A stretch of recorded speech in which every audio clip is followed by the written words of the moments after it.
SSD 포맷과 윈도우 설치, 드라이브 설치, 윈도우 업데이트까지 한번 만들어 두면 이 모든 게 3분이면 됩니다. 프리도스 노트북을 구매했거나 윈도우가 느려지고 문제가 있어 새로 설치해야 할 때가 있죠. 전체적인 과정을 알면 한 번에 쉽게 설치가 가능한데 그냥 설치하게 되면 오래 걸리기도 하고 다시 설치를 해야 할 수도 있어요.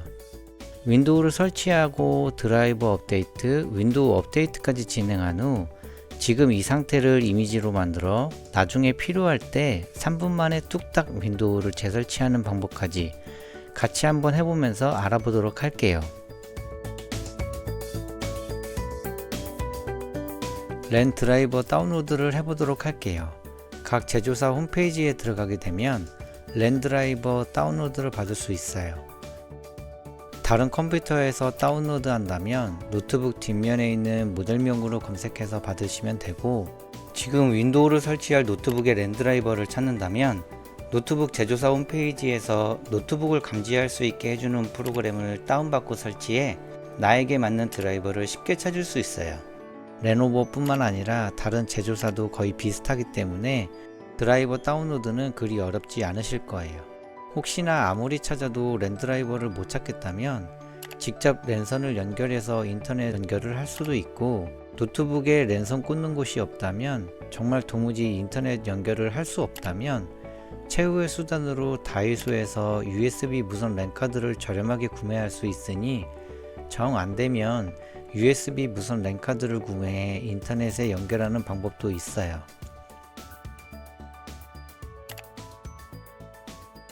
드라이버가 여러 개 있을 수도 있는데 이건 제조될 때 하드웨어가 바뀌어 제조될 수도 있어서 그런 거예요.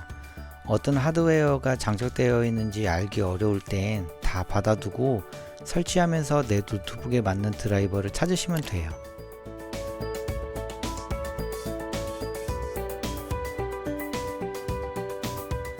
윈도우 11 다운로드라고 검색해 마이크로소프트 홈페이지로 들어가요. 스크롤을 조금 내리면 윈도우 11 설치 미디어 만들기가 있고, 지금 다운로드를 눌러 다운로드 합니다. 다운로드 파일을 실행 후 다른 PC에서 윈도우를 설치할 수도 있다면 이 PC의 권장 옵션 사용을 체크 해제해 줍니다. 설치할 윈도우 USB를 꽂았다면 드라이브 목록에 보일 거예요. 선택하고 설치하시면 됩니다. 설치하는데 시간이 오래 걸려요. 인터넷 환경, USB 성능에 따라 차이가 있을 수 있지만 30분에서 1시간 정도 걸린다고 생각하면 될 것 같아요. 기존에 설치되어 있던 윈도우 버전과 각 드라이브의 용량을 확인해 적어둡니다. 저는 프로 버전, C 드라이브는 118기가, D 드라이브는 119기가를 할당해 사용했네요.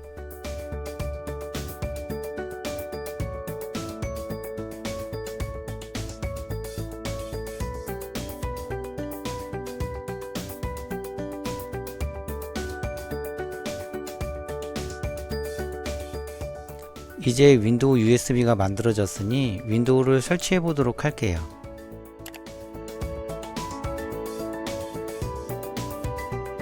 윈도우를 설치하려면 방금 만든 USB로 부팅을 해야 하고, USB로 부팅하려면 부팅 순서에서 USB로 부팅되게 지정해 주어야 해요. 바이오스에서 부팅 순서를 정해 줄 수 있어요. 윈도우가 설치되지 않은 곳에 설치한다면 자동으로 USB로 부팅이 될 거예요. 제조사 로고가 나오기 전에 F2나 델 키를 누르면 바이오스로 들어갈 수 있어요. 제조사에서 정한 키를 누르게 되면 부팅할 저장 장치를 고를 수 있는 창이 뜨게 되는데, 이게 어떤 노트북은 되고 어떤 노트북은 안 되고 해서 그냥 바이오스에 들어가 바꿔주는 게 속 편해요. 부트 탭에 가면 제조사마다 조금씩은 다른데, 부팅 순서 항목에서 엔터를 눌러 부팅할 디스크를 선택하는 방식은 항목에서 엔터를 쳐 나오는 디스크를 선택해 바꿔줄 수 있고, 부팅할 디스크의 위치를 바꿔 선택할 수 있는 방식은 F5나 F6으로 순서를 바꿔 부팅 순서를 바꿀 수 있어요. F10을 눌러 저장하고 재부팅을 해줍니다. 이제 윈도우 설치를 진행해 보도록 할게요. 포맷을 진행하고 설치할 거기 때문에 파일 앱 설정을 포함하여 모든 항목을 삭제한 것에 동의합니다에 체크해줍니다. 일단 제품키 없음으로 설치합니다. 기존에 윈도우가 설치되어 있었다면 기존에 설치되어 있던 버전으로 설치합니다. 설치할 SSD가 보이지 않고 있어요. SSD가 보이지 않는 현상은 인텔의 VMD 설정 때문이에요. 바이오스에서 VMD 비활성화를 해주면 됩니다. 설치를 취소하고 다시 바이오스로 들어가 줍니다. 컨피그레이션 탭에 가보면 인텔 VMD 컨트롤러가 있어요. 이건 여러 개의 SSD를 관리하기 위한 인텔의 기술인데 여러 개의 SSD를 사용하는 게 아니기 때문에 꺼줍니다. 정상적으로 SSD를 인식했어요. 디스크 0번이 기존에 장착되어 있던 SSD예요. 아까 C 드라이브는 118기가, D 드라이브는 119GB였죠. 우리가 삭제할 건 C 드라이브와 윈도우가 설치될 때 자동으로 생성되는 파티션들이에요. 디스크 0번 중 119기가가 아닌 다른 모든 것들은 삭제해 줍니다.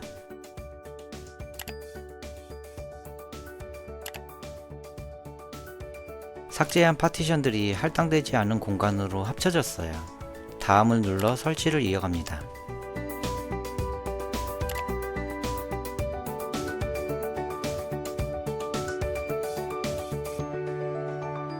윈도우 설정하는 곳으로 들어왔어요. 지역 설정과 키보드 설정을 마친 후 네트워크 연결하라고 뜨는데 처음 설치하거나 드라이버가 없을 땐 이 상태에서 다음으로 넘어가질 못해요. Shift와 F10 버튼을 눌러 CMD 창을 열어줍니다. Alt 탭을 눌러 CMD 창을 보이게 합니다. CMD 창에서 OOBE 엔터키 위에 있는 역슬래시 BYPASSNRO를 입력하고 엔터를 치게 되면 자동으로 재부팅하게 돼요. 인터넷에 연결되어 있지 않음이 생기고 클릭해서 다음으로 넘어갈 수 있어요. 암호를 넣지 않고 엔터를 눌러 암호 없이 설정할 수도 있어요. 마이크로소프트 기본 설정인데 아니오나 예를 눌러 진행합니다.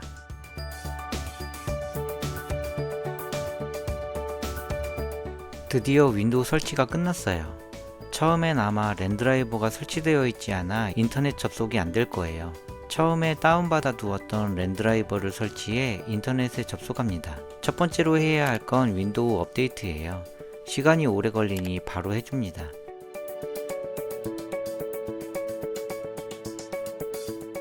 윈도우 재설치 전에 인증이 되었었다면 윈도우 인증이 되었는지 확인합니다. 업데이트 진행하는 동안 파티션 나누고 합치는 걸 해보도록 할게요. 하단의 돋보기 모양을 눌러 디스크 관리를 검색하고 들어가 줍니다. 볼륨 축소는 선택한 파티션을 나누는 거고 볼륨 확장은 합치는 거예요. 어렵지 않으니 한번 보시면 바로 이해되실 거예요.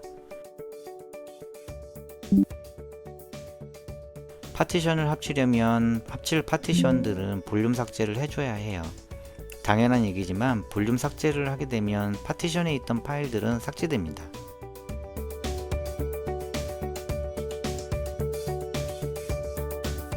이렇게 업데이트까지 완료가 되었어요. 지금까지 윈도우 설치를 완벽하게 진행해 보았어요. 3시 14분부터 시작해서 설치를 완료하는데 1시간 20분이 걸렸네요. USB는 한번 만들어 두었으니 다음에 설치할 땐 35분 정도 걸린다고 생각하면 되겠네요. 길다면 길고 짧다면 짧은 시간인데 이게 상당히 번거롭죠?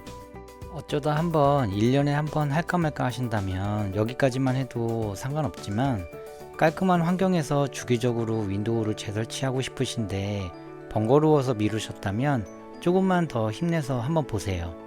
지금까지 설치한 윈도우를 이미지로 만들어 3분 만에 설치할 수 있어요. 물론 이미지를 만드는 시간이 들기는 하지만 한번 만들어 두면 따로 드라이버 설치할 필요도 없고 아주 편해서 정말 강추드려요. 만드는 방법도 간단해요.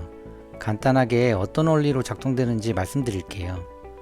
윈도우 PE라고 있는데 문제가 있어 부팅 자체가 안되는 컴퓨터에 접근하기 용이하게 하기 위해서 만들어진 아주 가벼운 윈도우예요.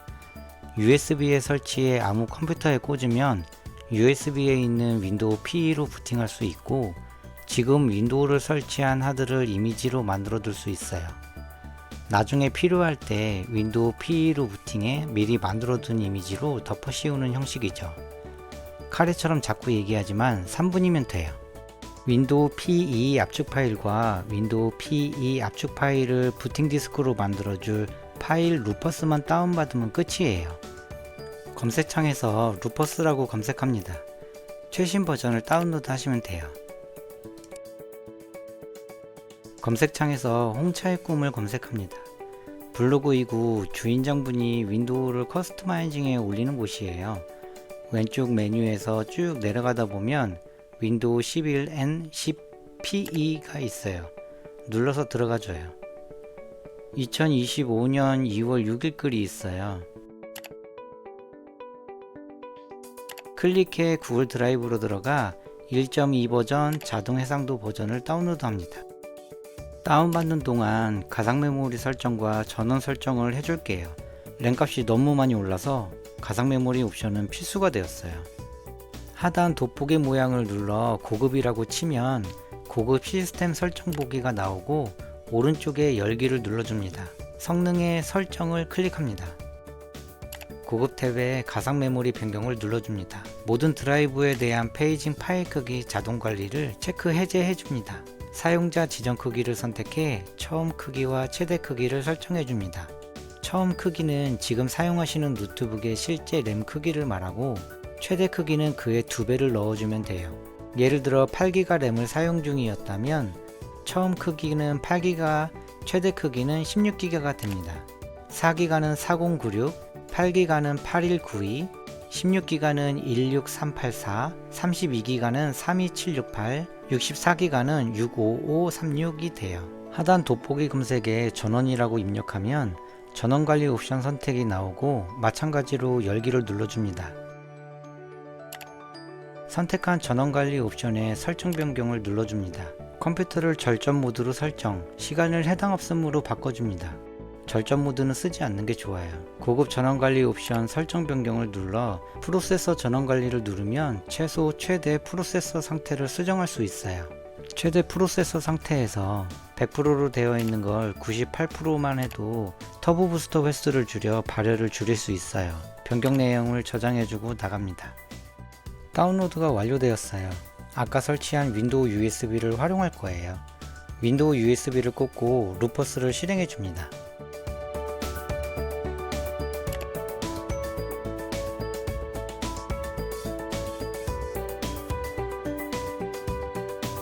부팅 디스크 선택 오른쪽에 있는 선택을 눌러줍니다. 다운로드한 홍차의 꿈 압축 파일을 선택해 줍니다. 파티션 구성은 GPT, 파일 시스템은 NTFS를 선택하고 시작을 눌러줍니다.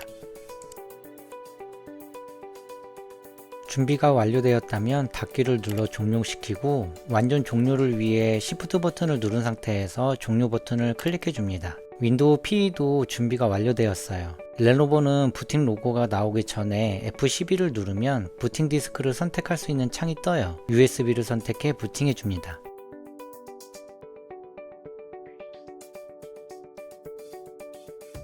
이게 윈도우 PE 모습이에요. 홍차의 꿈 주인장이 필요한 프로그램들을 설치해 둔 거예요. 여기서 우린 머시룸 리플렉터를 이용해 백업과 복구를 진행해 볼 거예요. 머시룸 리플렉터를 실행하고 로딩 창이 뜨면 ESC를 클릭해 종료해 줍니다. 로딩만 종료시키는 거예요. 백업을 진행할 거기 때문에 백업 탭으로 갑니다. 그러면 우리가 윈도우를 설치했던 SSD가 보이실 거예요. 전 D드라이브를 뺀 나머지를 백업 시킬 거예요. D드라이브는 중요한 파일을 저장하는 곳이어서 백업되면 안 되거든요. 갑자기 초창기 아이패드 동기화로 다 날려버렸던 기억이 나네요. 아무튼 D드라이브 선택 해제 후 이 디스크 이미지 생성을 눌러줍니다. 저장할 폴더와 이름을 지정할 수 있어요. 이번엔 이런 게 된다를 보여드리기 위해 USB에 넣었지만 백업용 드라이브가 존재한다면 백업용 드라이브에 저장하셔도 돼요. USB보다 SSD가 저장하는 게 훨씬 시간이 적게 들어요. 3.2 Gen2 USB에 백업하면 30분 정도 걸리는데 SSD에 백업하면 3분에서 5분이면 됩니다. 이렇게 백업이 완료되었어요. 이제 종료 후 복구하는 것도 보여드릴게요. 복구되었다는 걸 확인하기 위해 다운받았던 파일들을 삭제해 볼게요. 휴지통도 비워 볼게요. USB로 부팅할 거기 때문에 Shift를 눌러 종료해 줍니다. 부팅 로고가 뜨기 전에 F12를 눌러 부팅할 디스크를 선택해 줍니다.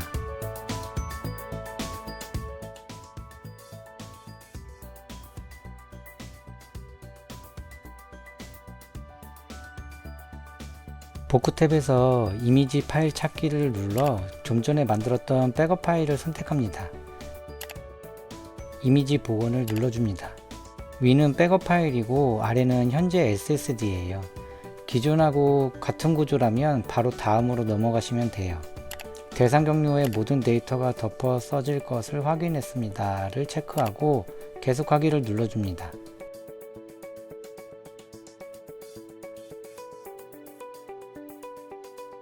2분 27초가 걸렸네요. 정말 3분이죠? 아까 받았다가 지웠던 파일들이 다시 생겼는지 확인해 볼게요.